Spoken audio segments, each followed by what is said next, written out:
আসসালামু আলাইকুম ভিউয়ার্স, আশা করি সবাই ভালো আছেন। আজকে আমাদের রেসিপি সরিষা বাটা দিয়ে বড় মাছ ভাপা।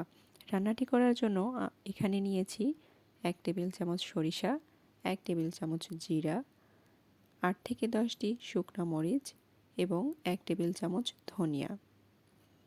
এর সাথে আরও নিয়েছি 2টা পেঁয়াজ, 1টা রসুন এবং 1 টুকরা আদা। সব উপকরণগুলো পাটায় বেটে নিতে হবে, তবে সরিষা বাটার সময় তার সাথে সামান্য পরিমাণ লবণ এবং 2টা কাঁচামরিচ অ্যাড করব। এতে করে রান্না হওয়ার পরে সরিষাটা খেতে তিতা লাগবে না। এবার মাছের মধ্যে সব বাটা মশলাগুলো দিয়ে দিব।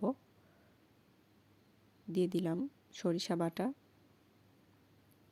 এরপরে দেব ধনিয়া ও জিরা বাটা,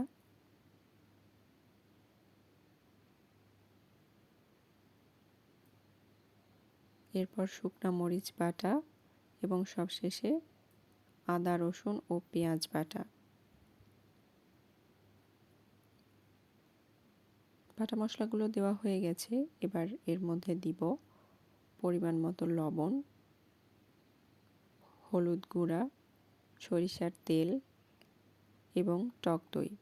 তবে টক দইটা চাইলে আপনারা স্কিপ করতে পারেন।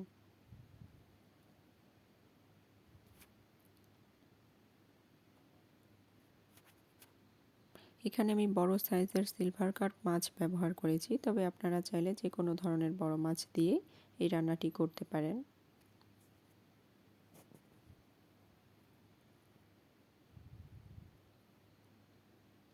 মাছটা ভালোভাবে মেখে নিতে হবে।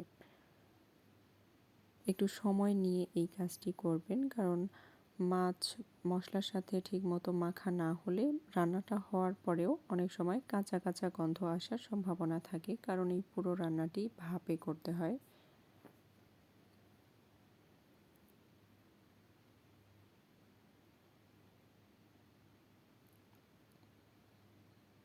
মাছ মাখা হয়ে গেছে। এবার আমরা এতে সামান্য পরিমাণ পানি দিয়ে দিচ্ছি। এরপরে আবারও দেব সরিষার তেল এবং উপরে কয়েকটা গোটা কাঁচামরিচ ছড়িয়ে দেব।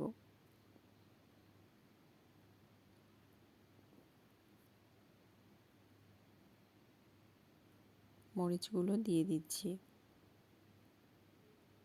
এরপরে বাটির ঢাকনা লাগিয়ে ভাতের মধ্যে বসিয়ে দিতে হবে। ভাত আগেই চুলায় বসানো ছিল। ভাতের চালটা 90% সেদ্ধ হওয়ার পরে বাটিটা আমরা ভাতের মধ্যে দিয়ে দিব।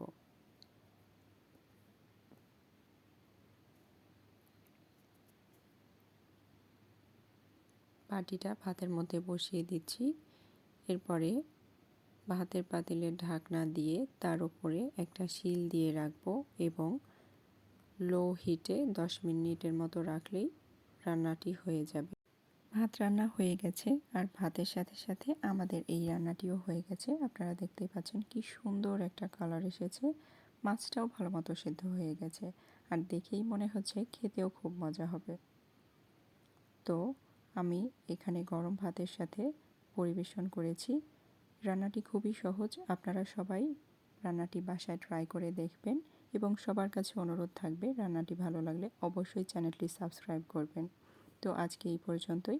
ভালো থাকবেন। আল্লাহ হাফেজ।